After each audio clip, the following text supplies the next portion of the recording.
এবার শুভেন্দু অধিকারীর গলায় জ্যোতি বসুর স্তুতি। ঠিক কি বলেন তিনি বলেন যে জ্যোতি বসু বঙ্গে ভারত ভুক্তির ক্ষেত্রে সই করেছিলেন, যদি তা না হতো তাহলে ভারতবর্ষে থাকতে পারতেন না। তাই বিরোধী দলনেতা শুভেন্দু অধিকারীর গলায় এবার জ্যোতি বসুর স্তুতি শোনা গেল। আজ শ্যামাপ্রসাদের মূর্তি, সেই মূর্তিতে মালা পরিয়ে দেন তিনি এবং তারপরে তার এই বক্তব্য যা অত্যন্ত গুরুত্বপূর্ণ। আপনারা জানেন যে রাজ্য বিজেপি পশ্চিমবঙ্গ দিবস পালন করে আজ, এবং শ্যামাপ্রসাদের মূর্তিতে মালা পরিয়ে দেওয়ার পর শুভেন্দু অধিকারীর গলায় এবার শোনা গেল জ্যোতি বসুর স্তুতি। কি বলেন শুভেন্দু অধিকারী, শুনুন।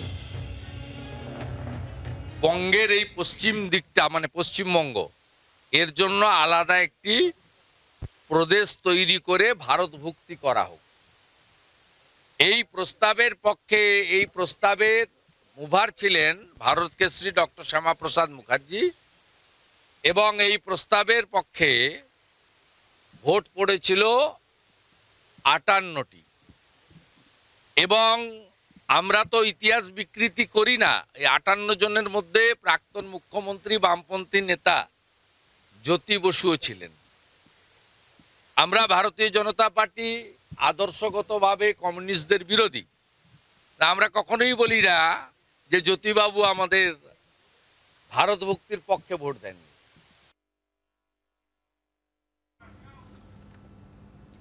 শুভেন্দু অধিকারীর বক্তব্য আপনাদের সামনে রাখলাম। তিনি বললেন যে বঙ্গে ভারত ভুক্তির ক্ষেত্রে সই করেছিলেন জ্যোতি বসু, এবং যে 58 জন সই করেছিলেন তার মধ্যে ছিলেন জ্যোতি বসু।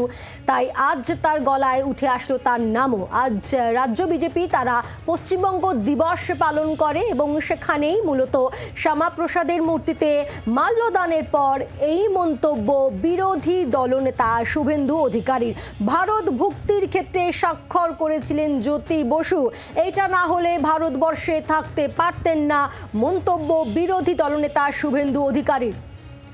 বাম নেতা সুজন চক্রবর্তী রয়েছেন এই মুহূর্তে আমাদের সঙ্গে টেলিফোন লাইনে। সুজন বাবু, শুভেন্দু অধিকারী তার গলায় এবার শোনা গেল, আমরা কথা বলবো, অবশ্যই কথা বলার চেষ্টা করবো। তার আগে আপনাদের আরও একবার জানিয়ে রাখি, আজ রাজভবনে পশ্চিমবঙ্গ দিবস পালনের অনুষ্ঠান এবং তারই পাশাপাশি রাজ্য বিজেপির তরফ থেকেও আজ পশ্চিমবঙ্গ দিবস পালন করা হয়েছে, এবং ডক্টর শ্যামাপ্রসাদ মুখোপাধ্যায় তার গলায় মাল্যদান করে ছোট্ট করে অনুষ্ঠান করেন রাজ্য বিজেপি, এবং সেখানে উপস্থিত ছিলেন শুভেন্দু অধিকারী।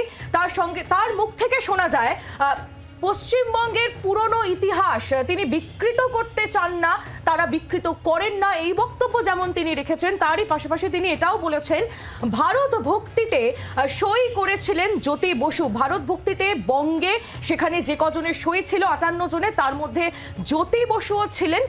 ভারত ভক্তির ক্ষেত্রে তার স্বাক্ষর সেটা অনস্বীকার্য, এই বক্তব্য তিনি করেছেন। নীতিগত দিক থেকে কমিউনিস্টদের বিরোধী থাকলেও তারা কখনো এটা অস্বীকার করেন না যে জ্যোতি বসুর স্বাক্ষর ছিল বঙ্গের ভারত ভক্তিতে। এ কথাই শোনা গেল শুভেন্দু অধিকারীর গলায়।